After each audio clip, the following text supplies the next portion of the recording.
Jenny McCarthy Show. Oh my God. Are we ready? Oh my God, that was my cue. New Kids on the Block announced the mixtape tour with very special guest Salt-N-Pepa. I'm freaking out right now. Tiffany, Debbie Gibson, Naughty by Nature. The new track 80s Baby featuring all tour acts, Salt-N-Pepa, Naughty by Nature, Debbie Gibson, and Tiffany, and of course, myself. I get to be on the single. Security. I know. I wanted to ask, congratulations, you guys. This is amazing. The buzz has been amazing from the fans. But my question goes to the ladies first. Were you guys intimidated at all when you found out I was going to be on the single with you guys? Yes, definitely. That was the right answer. No, for real. When you got the phone call that this was going to be the tour this year, what did you guys think? First thoughts. Best lineup ever. Right? Brilliant. It is. Yes, totally it is. and completely brilliant. So many hits, so much history on this stage. A great mix of male and female energy. Mm-hmm. So I think it's going to be off the charts. And the kind of cool thing is that there was, on this single especially, 3 or 4 current past couples? 3 or 4, too. Well, if including you, that would That's be 3. what I'm talking about. Of course, including I plead the myself. fifth. I want my lawyer. I plead the fifth. Well, please let us all know what's I love it. I I mean, there's history with you There is guys. history. Yes. Intimately, Yeah. Yes. John. But why you putting me on the spot? John. By You know the way, why? watch out, Because- Jenny will get it out of you. She just has this weird, This guy down amazing here. I magic. do, but Yeah. I'm going to save that. Yeah. I'm going to save that for a little later. Okay. So when Donnie talked about the song, pitching it, what did you love it? I did. Oh, it's so epic. I just was trying to remember anything that's ever been done like this before, and there just hasn't been. No, With did you think all you these covered different- enough of the 80s best and worst? You got the sky The song is pager in catchy. there. I mean, I find myself humming it all the time, and I can't even sing. Me, please, girl. I've been singing it. I think Donnie's shut up already. The But KG just also, when you talk about the history too, I have to acknowledge KG because, we've been talking about doing music together forever. And, they created the whole Naughty Kids on the Block thing from all the times we've performed together. And finally, I finished shooting Blue Bloods one day. I went to the studio. He played me a bunch of tracks, and he pressed play on 80s Baby music. Yeah. And I said, turn on the mic. Turn on the mic. I just started singing. The song came out, and we just been doing amazing music since. But it really was, I think, the spark for this whole thing is that relationship and the history between a lot of us. And it is just awesome. So one day, can I drop that original demo when you first laid that down, that idea down? Yeah. Really? Yeah. why? How different is it? You can. He said it's okay. It's Donnie singing everything, so it's on him. The funny Did I say bad words or something? No. The funny But thing is like No. you know it's a blessing because Donnie's like a quarterback that always calls an audible. Like the play could come from the sideline and right in there and switch up and we all going switch. And then when you see it, it's like touchdown. It is a touchdown. Teamwork make the dream work. We all get a ring. I just saw it, and I just almost shit myself when I saw this. Tony.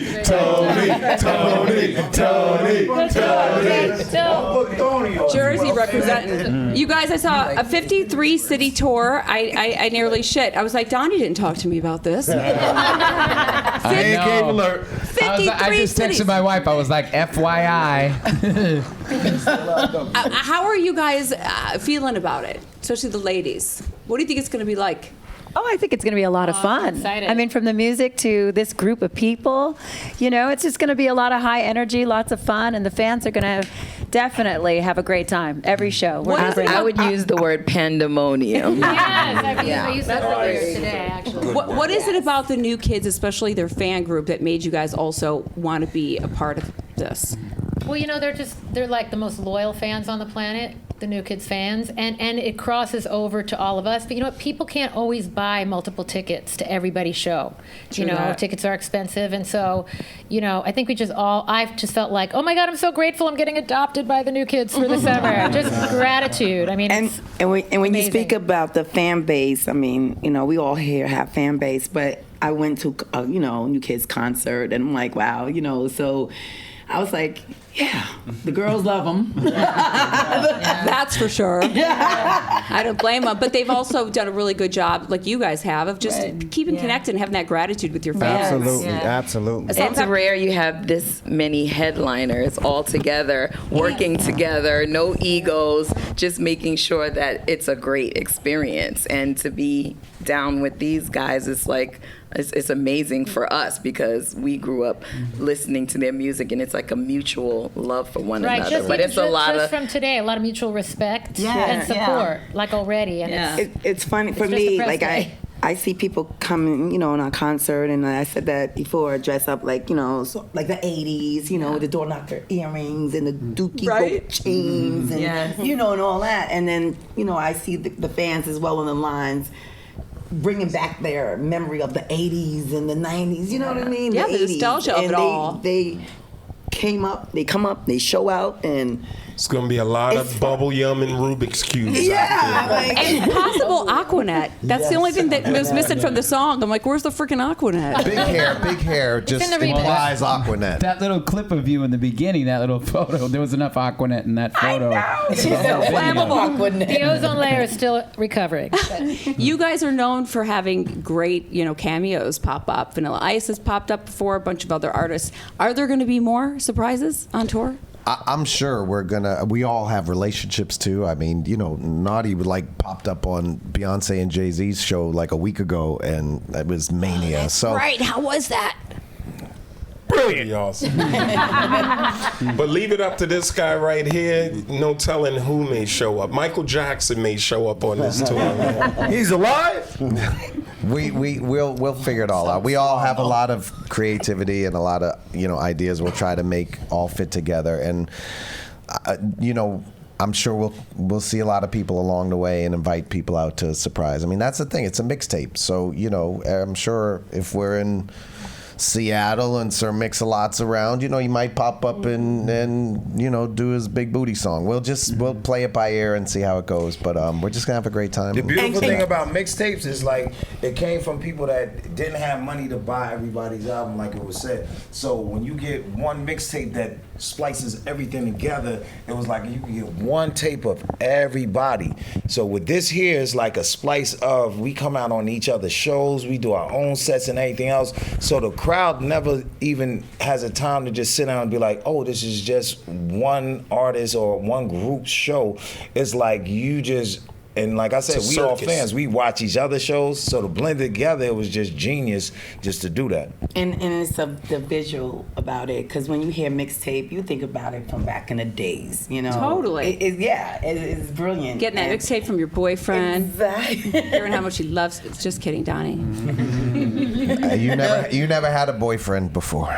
Did you guys though make little songs or cassette tapes for your girl or your guy back in the day? Cassettes was the best, because if they pop, you could put Scotch tape on them. That's so great. And you was reeling it forever like this.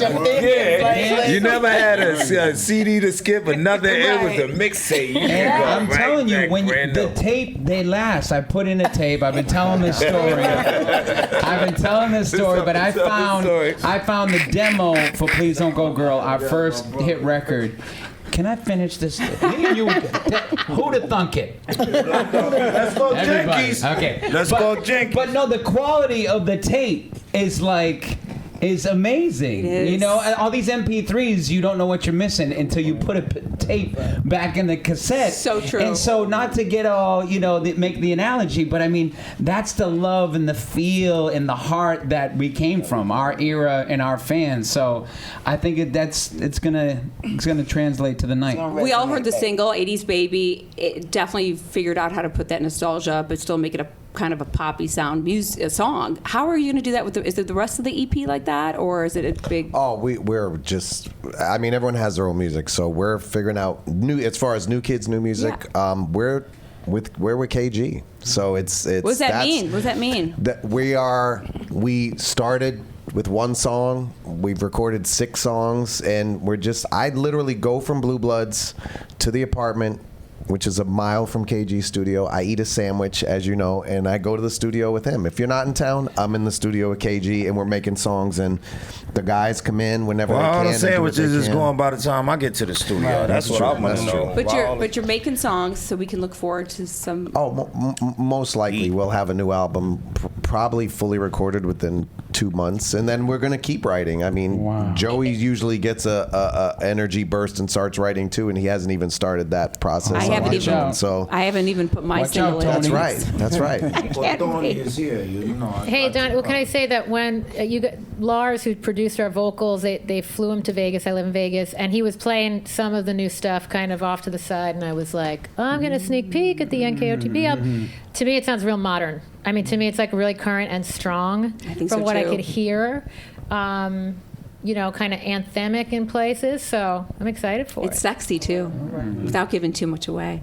Do you guys remember the first time you met each other when New Kids met Naughty? And I remember in London. One time we were in London, and man, the girls were camped out for these guys, and we were just going about our business. And I remember your brother Mark. He was like, "Vin, you're stocky, man. You need to work out and have some of these little protein bars, and you'll be good to go." I was like, okay, Mark. Before karaoke bars, me and him was the Bong Brothers. Oh, we were smokerific over we were the It wasn't a bong. It wasn't a bong. Was it a joint? But there was a Marky Mark, and there was a Tretch, and there. I walked in on it. There was a youngest new kid, and we socialized for a little bit. Marky Mark stole my whole. I was supposed to be the next Calvin Klein drawers man, and, model and stuff. But I said, go ahead over there, and then I said, Don, we gonna go, and we've been brothers ever since. It's not too late, You still got it. And then we got boxes now. There's a few no more potential briefs. underwear models. No more briefs. Back in the day, you guys opened for Tiffany, correct? Yeah, we did. Yeah. And then eventually it kind of flipped. Well, we kept rocking. We said this works, but I mean, Tiffany gave us a shot. We went into her dressing room. She was eating a salad, trying to get ready for her show, and we kind of like barged in, and she was incredibly gracious, and we did enough to go on that night, and then it was enough to, have her invite us on the tour. Well, I mean, I have to say, too, it's like I come from like a country music past. People don't really know that. But, I've been doing this since I was 9 years old. And it was always about, if you want to do it, then do it. Do it right here, live, now. Because, opportunities come and go. And you have to seize that. So literally, I didn't have an opening act. And I saw 5 hot guys who loved the songs right off the bat. And I thought, well, I don't have anybody going on tonight. Why don't you just go out? You have your tracks. And right away, they were like, okay. And that's what changed. I mean, that was, if their willingness to not do that, if they would have went, well, we'll come back, it would have never happened. So and I've always respected that you. About these guys. We wouldn't be here if it wasn't for Tiffany then. Well, I got in a lot of trouble from my manager. It was the first decision I ever made on my own. And I got the phone call like, you never do this. What are you doing? I thought, and we just did the Apollo. I watched them perform and I thought, I did a really good thing. I mean, I've been so proud of these guys over the years for just keeping going and being great guys and having the talent and continuing to, again, be gracious and have that gratitude about their career and their fans. And, that's how I feel about my fans. And that's what it's about, really. And we're here 30 years later. We were talking about that yesterday, too, about, that tour and how, that opportunity came. And I'm sure everybody here opened for somebody at some point and became, stars in their own right. And I mean, all these bands started somewhere. But I mean, even 30 years later or 20 years later, we did it. Lady Gaga opened for us. Nobody knew her from Adam. She'd pop up in the studio and write with us and sing with us. And, by the time the tour was over, we could have been her opening act. I mean, she was huge. I mean, she's probably going to win an Oscar this year. It's crazy. It is crazy. Tiffany. But it's paying it forward is the point. I totally get it. I have to continue on this, though, because I remember the Teen Beat magazines and watching you and John have a little romance. You know that people are going to be just so excited about that. Will there be anything special dedicated to that in the concert that we can look forward to? That's a great idea, Jenny. And I have the perfect song, Maya. I mean, that all happened before. It was like, it wasn't cool to date another celebrity, especially when you're young. As a teenager, you had to, everybody wanted that person. So with these guys, once it came out that I was dating John, it was like I had all these girls one day going, "I love you, you're amazing," to "Get back, I can't stand you." You little bitch. Yeah, I was like, what happened? Well, it couldn't be my show without asking, how was John in bed? He was good. He was very good. Now we go to commercial break. I had to ask. John. Okay, look at the girls out there. They all wanted to know. Yeah, he was good with me too.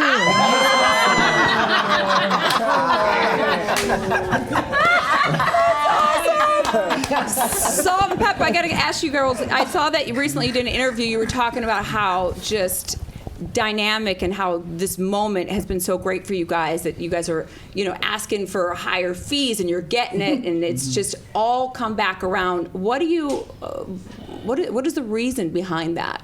Timing?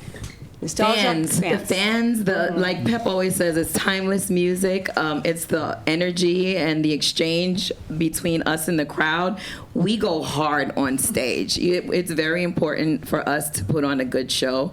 And so if you go on Instagram and Salt-N-Pepa did a show, it's always like, yo, they still got it. They're hot. They're awesome. And I think that just continues to resonate. And we're still amazed 30 years later that we're performing all the time. So it's just a blessing. Do you guys think that with YouTube, the way it is now, and so many people can become singers, that you could have had that same opportunity back then, or would have been the market been too crowded back in your day? I think the market has always been crowded, but I'm grateful for the era we grew up in, because like Joey said earlier, we had to really show it. A lot of people, they skip showtime at the Apollo. They skipped that chance of being booed. So we really had to develop our live show chops in front of people. And I think that's a part of the testament why we're around so long. And we live got booed. music. And we got booed. Oh, of course. And I don't see that it was almost cinematic back then. You know what I mean? It felt like in a good way. I remember that night opening for Tiffany. It was at the Westbury Music Fair, which is in the round, and you were getting your shot, and you walked through the crowd, and the lighting. It was like it was this rock and roll dream you were living. Like to go in there, to go into a dressing room, and just like it had to happen there. Now it's like, oh, I better tape that 30-second clip again. You know what I mean? So it was now or never, and that kind of stuff is just like. It's I don't know. It's ingrained in us. It's a visceral live experience. Which now, to speak to what Vinny said, like I started in clubs. I would play a teen club, a straight club, and a gay club. I play from 10 in the evening till 6 in the morning. And my sister was doing sound and lights, and I had my 2 backup dancers from high school, and my mom was managing me, and she'd walk in, she'd say, "I'm going to collect the money. If I'm not back in 15 minutes, someone come find me." For real. But I had like backing track tapes put on backwards. I said, I'm just going to sing my show straight through. Nobody's listening to the tracks. Everyone's drunk and trying to pick people up. Who cares? But you had to work for that audience. And the fact that none of us skipped those steps, I think is what makes this such a powerful team, and the show is going to be epic because of that. You talking about steps and things like that. I'm just thinking about back in the days. I'm looking at this microphone with this cord, and I remember rapping and Salt-N-Pepa doing all of these into the choreography around these chords and not trying to trip or anything. I'm like, that's right. Yo, we had a show one time in New Jersey, and we were in a club. And they had mics with cords, but no mic stands. And they said, yo, here's what we like. Well, we need mic stands. We stepped like, Motown groups. And they're like, all right, they had 5 security guys hold the mic in front of the stage. too. We're like, all right, we'll have guys hold the mics. We're like, man, fuck it, we'll carry the fucking mics around. Donnie's always been famous for going out into the crowd, like going, no matter, and you had to earn it. You know what I mean? So any spark. But I saw on the footage from 30 years ago at the Apollo, you went out into the crowd with a cord mic. Yes. So anybody be like, he did that. We went way out there, and I was like, what? And he was like, drank. I mean, he just knew. You had to factor that in. Do I got enough? Right. I got enough slack to do this move. I think I can make it over there. That's what I see. When I watch Price is Right, I would watch Barb Barkley. You were looking at the prizes. I was like, look out here. What's that motherfucker? That is some shit. I was watching some old YouTube videos, and actually, Jordan, I saw you there was the mic got wrapped up around you, but you went with it. Do any of you guys does one in particular have like stories of always getting fucked up with the microphone? American Music Awards. What? That was wireless though. Yeah, We did the American Music Awards with the Backstreet Boys. It's a huge show. We were like announcing our tour, and it was like everything depended on us like doing a great show and showcasing what we were gonna do on stage. So we had this move where we all did a spin, and we were all very excited. Joe was like, did a quick spin, and the mic, I was singing Step by Step, and the mic, and then it was like a close-up on me. The mic just went like this. Oh no! It was like a close-up, and then like my lips started going like that. It wasn't that bad. But I grabbed the mic and I kept going. You did recover. It was a great recovery. It was the best accident ever, though, because it could have been a disaster. But what everyone kept saying is, he's not lip syncing. Yeah. It was like a momentous moment. Yeah. They're really singing. Shit. I planned it. Can I direct 80s Baby video? Y'all gave me an idea, because what we'll do, we'll have the microphones and look like it's double Dutch. Tony. Let's go, Uncle Paulie. Naughty, since you're talking right now, I want to ask you about rap. Do you guys think it's gotten way more serious now? And not as much, back, you guys saying like club fun songs. Now it seems.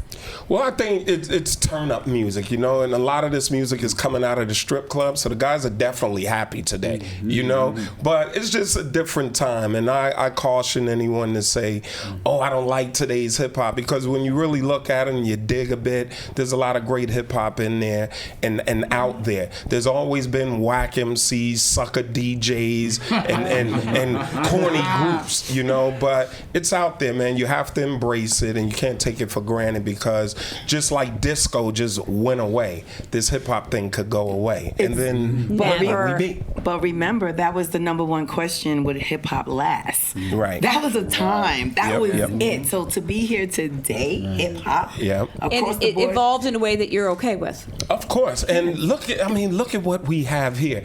This is why Salt-N-Pepa is so iconic. There's none other, right? There's no other female hip hop group like this. So I consider them the female Run DMC. I consider Naughty by Nature the junior Run DMC. 100%. And it's like combined, we're our own super group. So I'm blessed to be here with everyone. I still find myself though saying to the kids, I'm like, you have no idea. Our hip hop was way better. Original hip hop. Do you think though there's a time and a place for politics? Because a lot of like Kanye speaking his politics out there and getting a lot of controversy. I think it's always been that way. KRS-One, he was the teacher. You had a Public Enemy. They always made political statements, But today it's crazy, because you have the internet and people are just saying stuff without being informed or educated, just to get likes or just to have people attack them. Like, people are addicted to getting attacked on the internet. They are. I mean, diss tracks have, by the way, have been around for a while. Still going. I mean, when you see like these artists fighting and Kanye saying, hey, it wasn't me that talked about your baby mama, when it gets into that kind of detail, do you think it's wrong, or you think it's just always been like that? As long as it stay on wax, it's like it's always battles was battles. You feel what I'm saying? And as long as it stayed on there, you have artists like J. Cole,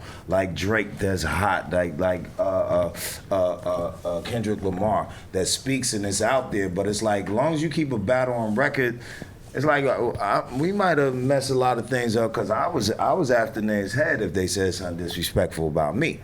Or my group, or my clan. Like, we used to roll for spring breaks, like, all of us rolled together. Like, any problems, ain't nothing popping off. There was too many of us back then. You feel me? So it was like, long as it's like, you gotta know, keep it with all of it. Reality shows now and everything, and everybody fighting. The kids think that's what you're supposed to do. And you gotta show them you can leave it right on records. It don't go in the streets or anything like that. I lost Pop, I lost Big, I lost, like, they're my brothers, you feel me? And I'm never gonna get them back. You feel me? I know how serious it can get. I don't want nobody else to go like that. Have a fun battle. Have it on record, and then when you see each other, it's like a fight afterwards. You shake hands and step off, but you got. And that's the foundation of hip hop came from battling. So it's like that's what it is. Yeah, battling without bullets. I have a battle though that I would love to see, and that's Danny Wood versus Common breakdancing with the windmills, because both of these guys still have windmills, man. That would be dope. You got a license for those guns there. Are you up for it there, Danny? Of course, anytime. He's a b-boy. See, that's a true b-boy. The way we got together, I heard this might have been a rumor, but we're still learning about the group. But apparently, Donnie was trying to recruit Danny. Danny was like, no. And then he got Jordan, and you guys were in different breakdancing crews, right? And then Danny was like, wait a minute, Jordan's doing it? Well, sort of? Kind of like that. We used to battle. Like, Trying to break a hip. we definitely used to battle. He was in a different crew than I was in. But I knew the Knight brothers, so when he told me they got it, Jordan got in, and then John was going to audition, I was like, all right, I'll give it a try. I like Jordan. I it wasn't like he was Danny an enemy. Danny was my best friend since kindergarten. I said, Danny, join this group with me, man. Come on. It was just me. Maurice Starr's like, we need 5 white boys. I was like, I don't know 5 white boys. That ain't Nick Wahlberg. Like, my only white friend was Danny, and I'm like, you gotta be in the fucking group. And then I remember John and Jordan, they have a brother, Chris, who's adopted, he's black, and he was one of my closest friends too. I was like, Chris, I'm starting a group, and I would ask you to be in it because you're one of my best friends, but can your brothers be in it? So anyway, but when Jordan did it, after 6 months of begging Danny, I asked Jordan, he said, yeah, I'm in, and then John said he was in, and then the next day I told Danny, he was like, fuck that, I'm being in that group. He was hot. Danny, do you still remember the audition? Yeah, I do. I definitely remember that day. It was at the studio. What studio was it? Was it Mission Control? Yeah. It was Mission Control, and Maurice just kind of asked me to break dance. And I had sung in the choir, actually, the chorus with Jordan. And John, did you sing in the choir? Yes. Yeah. And I used to always hear, I'd be in the front with all the bad singers. And it's true. And I would hear this voice behind me, and it was like, this angel singing. And you'd turn around, and it was Jordan singing, and we were in elementary school. So, I always remembered that. And so when I came in, it's not like I was a great singer or anything, but Maurice just had me sing a little bit, and he was like, no, you're good. You're going to sing the bass notes on all the stuff. And I was like, okay, cool. Speaking of Maurice, you guys did a little bit of a tribute, didn't you, yesterday at Apollo? Yeah. And it got a little emotional. It's serious when Jordan cries. It was... For sure. Why, Jordan? Why tears? We just spoke to him, and he was... sorry. We just it's contagious. We spoke to him, and we were on FaceTime with him, and he was like, he just recently had a stroke, and we really wanted him to be there because he got he made us who we were. He got us on that stage. Like he hustled so hard for us, and that's how we got on the stage at the Apollo. That's how we got in Tiffany's dressing room. It's because him just kicking down doors, hustling. I got the greatest white boys you ever seen. Blah, blah, blah, blah, blah. Like all that kind of stuff. He was an animal, right? As far as getting us opportunities, and that's how we got on the stage at the Apollo. And so. We just talked to him, and he looked really sick. And it was, but he had much gratitude. It was sad, so much. Going back to a little bit of the wars that are going on today with social media, before it was East Coast, West Coast wars, now it's social media wars. Girls, this goes to you. What do you think when you see like Cardi B and Nicki Minaj going at it the way they're going at it? Does it disappoint you? I don't, like Tiffany and I have teamed up a lot in the last Debbie, take that decade. credit. No. Yeah, we got I just think there's power when women stick together. I think there's power in that. Yes, and I think the younger generation needs to see that. So I love that there's all these women on this tour together. Did they ever pit you guys against each other back then? Hell yeah. Us all the time. Yeah. They still do a little bit, but we really deflect that now because that's the thing is that we have fun with it a little bit, but we're like sisters. We've talked about it over the years. Who else would understand my upbringing, my the good times, the bad times, all of that? She understands it. She we're lived having it. Parallel experiences Definitely. At the same time, So there was that whole rivalry thing that never existed. And we've played with it throughout the years. We're so different. We really are. You'll see that. We're very totally different. But we complement each other. But we'll stand up for each other, and that's the difference. There is a love here, and I think that with women in the music industry, I like to see that myself. Me too. I like to see women support each other. You guys have been around long enough now and have gone through your own wars with your group, with yourself. Is it just a matter of then just wisdom that eventually these girls will get it? It's a matter of respect for each other. It's just like any other, with us, a sisterhood. There's ups and there's downs. So, relationship, as in any relationship, goes through things. And we just we have a goal in mind. And this is bigger, this whole thing is bigger than us. We realize that. So we work it out, we figure it out. We've decided that we want to figure it out. And then we move ahead. And if you put your hands on me, I'm pressing charges. You're going to jail. It's like Spence said, I think eventually everybody gets it, like with wisdom and being in the business. I've even seen Remy said something positive the other day with a question about her and thrown to her about her and Nikki, and it was very positive. It's like, we're over that. I'm moving forward in this direction. So I think it's a male-dominated field across the board. So I think it is important for us to stick together. And we'll get it. We girls. Totally. We're emotional. And we can get catty and like, yeah, bitch, what? We can You guys do are good that. examples of what. Yeah, but I think after a while, hope the sisterhood, they'll find that moment. So peace. As I wrap it up, what do you guys want to say to the fans, people listening, to buy tickets? What can they expect? Blockhead homies are the craziest.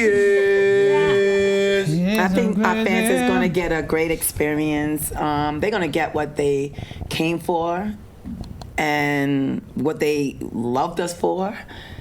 All of us, so I'm gonna add one thing too. Like I look at like when we've toured with other acts in the last few years, like Boyz II Men and stuff like that. And one of the early influences to team up with other groups was like, I remember we talked about Backstreet Boys, and Live Nation was like, yeah, well, they could be your opening act. And I was like, no, man, they're not no opening act. That's like we when we came back in 2008, we believed we belonged in the light, doing the best thing. We had to prove it and we had to earn it, but we believed we belonged on an arena tour, playing to all of our fans every night. And I personally believe like these artists that we work with, their legacies, their catalogs, their careers, everything they've done, they deserve to be in the light. It's not like, let's come up with a concept that we can just